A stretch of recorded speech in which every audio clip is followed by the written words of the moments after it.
Assalamualaikum warahmatullahi wabarakatuh. Selamat datang kembali di channel Haryani.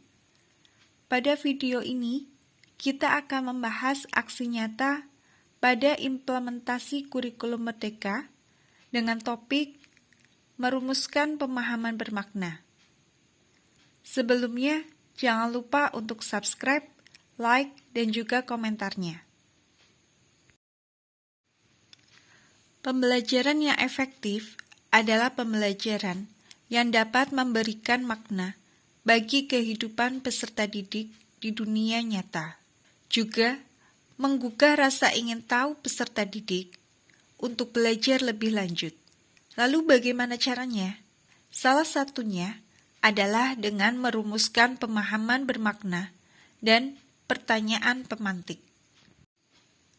Pemahaman bermakna akan mengirim peserta didik mengetahui dan memahami tujuan mereka mempelajari sebuah materi pelajaran. Dengan mengerti tujuan tersebut, maka motivasi intrinsik peserta didik pun diharapkan akan tumbuh. Lalu, bagaimana merumuskan pemahaman bermakna? Untuk dapat merumuskan pemahaman bermakna, kita dapat melakukan langkah-langkah berikut ini. Yang pertama, memilih tujuan belajar dari alur pembelajaran yang sedang dirancang. Yang kedua, menganalisis kebutuhan belajar. 3. Asesmen untuk mengetahui posisi peserta didik di awal pembelajaran. 4. Menentukan strategi dan metode yang akan digunakan dalam pembelajaran. 5. Memilih dan menetapkan perangkat ajar, serta aktivitas pembelajaran. 6.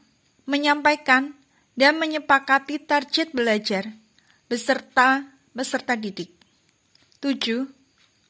Melaksanakan pembelajaran dan asesmen untuk memonitor kemajuan belajar selama proses pembelajaran berlangsung. 8.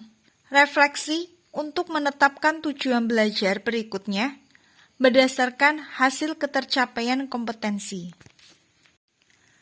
Langkah pertama dalam merumuskan pemahaman bermakna yaitu memilih tujuan belajar dari alur pembelajaran yang sedang dirancang. Hal ini meliputi yang pertama, apakah tujuan pembelajaran ini kontekstual dengan lingkungan belajar sekitar? Yang kedua, apakah tujuan pembelajaran sudah sesuai dengan tahapan dan kebutuhan belajar dari peserta didik. Langkah kedua dalam merumuskan pemahaman bermakna yaitu menganalisis kebutuhan belajar. Untuk dapat memperoleh hasil analisis kebutuhan belajar yang maksimal, maka kita dapat melakukan dengan mengajukan beberapa pertanyaan. Seperti, bagaimana kesiapan peserta didik? Yang kedua, sumber daya apa yang digunakan selama proses pembelajaran? Ketiga, siapa yang terlibat dalam proses pembelajaran? Keempat, bagaimana komunikasi yang dibangun? Dan yang terakhir, bagaimana koordinasi yang dilakukan?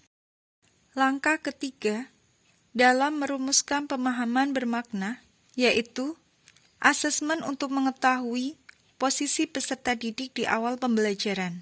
Meliputi menyamakan persepsi dengan rekan sejawat terkait penilaian yang tepat untuk peserta didik. Selanjutnya, memberikan pemahaman kepada peserta didik tentang asesmen dan pengukuran ketercapaian kompetensi. Langkah keempat dalam merumuskan pemahaman bermakna, yaitu menentukan strategi dan metode yang akan digunakan dalam pembelajaran. Langkah ini meliputi yang pertama, pendekatan yang berorientasi pada kompetensi tujuan. Yang kedua, memilih metode pengajaran dan konsep pedagogik yang digunakan. Ketiga, memberikan rangsangan agar peserta didik terlibat dalam mencapai tujuan pembelajaran.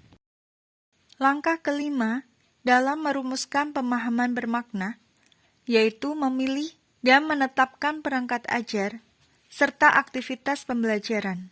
Hal ini meliputi yang pertama, berkolaborasi dengan rekan sejawat terkait dengan kompetensi apa yang harus diasah oleh peserta didik agar tujuan belajar yang sudah ditentukan dapat tercapai dengan maksimal. Yang kedua, berdiskusi dengan peserta didik terkait ide pokok materi dan hubungannya dengan kehidupan nyata. Langkah keenam dalam merumuskan pemahaman bermakna yaitu menyampaikan dan menyepakati target belajar bersama peserta didik. Langkah ini dapat dilakukan dengan merumuskan beberapa pertanyaan, seperti apa saja target yang ingin dicapai, kemudian bagaimana cara membuat peserta didik dapat memahami target-target yang akan dicapai.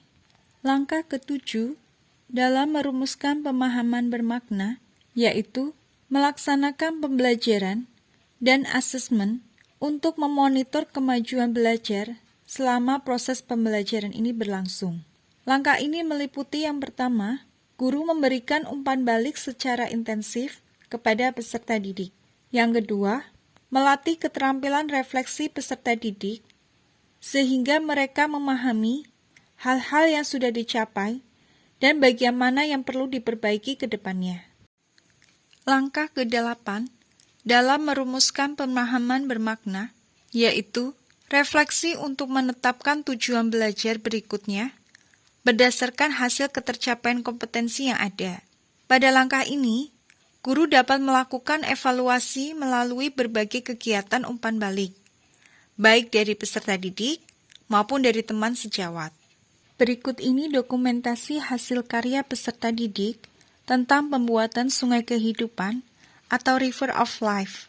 Dalam karya ini, peserta didik menceritakan kehidupannya melalui gambar dan tulisan, mulai dari kapan dan di mana dilahirkan, kegiatan yang dilakukan, dan prestasi apa saja yang sudah diperoleh saat di masa sekolah, sampai dengan hal yang menjadi impian mereka di masa depan. Selanjutnya, dokumentasi kegiatan diskusi dengan teman sejawat.